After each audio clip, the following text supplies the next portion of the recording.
আপোনালোকৰ local TV চেনেলবিলাকত তেওঁ interview দিছিল এটা সময়ত যিমানবিলাক তথ্য দিছিলে গোটেই তথ্যবিলাক ভুল যিটো এটা ষড়যন্ত্ৰ ভাৰতক দুৰ্বল কৰা ই এটা বিৰাট ডাঙৰ ষড়যন্ত্ৰ অসম চৰকাৰে তেনেকৈ ভাবে আৰু তাৰ কেন্দ্ৰীয় ভূমিকাত পাকিস্তানৰ এজন নাগৰিক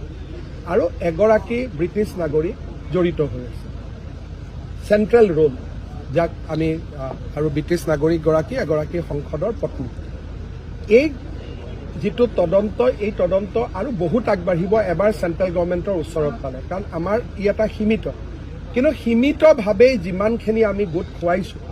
সেইখিনিয়ে যথেষ্ট গুৰুতৰ আৰু যেতিয়া ই আগবাঢ়ি যাব NIA বা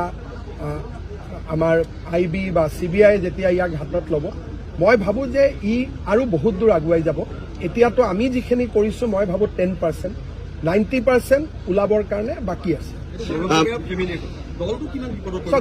মোৰ দলটো এইটো কোনো পলিটিক্স নহয় এইটো ৰাষ্ট্ৰীয় সুৰক্ষাৰ কাৰণে আমি কৰা এটা তদন্ত মই ভাবোঁ যে ইয়াৰ পৰা পলিটিক্সত কিবা ইম্পেক্ট পৰিব নপৰিব সেইটো গৌণ ৰাষ্ট্ৰৰ সুৰক্ষাটোৱে হৈছে মুখ্য গতিকে ৰাষ্ট্ৰৰ সুৰক্ষাৰ কাৰণে আমি কাম কৰিছোঁ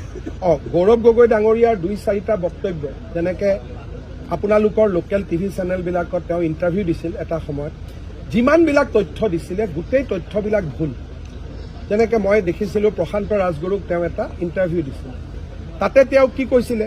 যে মোৰ ল'ৰাৰ নাগৰিকত্ব কোভিডৰ সময়ত মই পৰিৱৰ্তন কৰিছিলোঁ কিন্তু এতিয়া আমাৰ হাতত পৰা ডেটাই প্ৰমাণ কৰে যে তেওঁ নাগৰিকত্ব 2022ত পৰিৱৰ্তন কৰিছিল তাৰমানে কোভিডৰ বহু পিছত গতিকে মই যোৱাকালি আমি এনালাইচিছ কৰিছিলোঁ যে অসমৰ টিভিবিলাকত তেওঁ দিয়া ডিফেন্সত যিবিলাক ইণ্টাৰভিউ আছিলে সকলোতে তেওঁ ভুল তথ্যই দি থৈ গৈছে এতিয়া যদি চেনেলবিলাকে ভাবে যে ভুল তথ্যবিলাক আমি উদগাম হয়তো কংগ্ৰেছৰ অসুবিধা হ'ব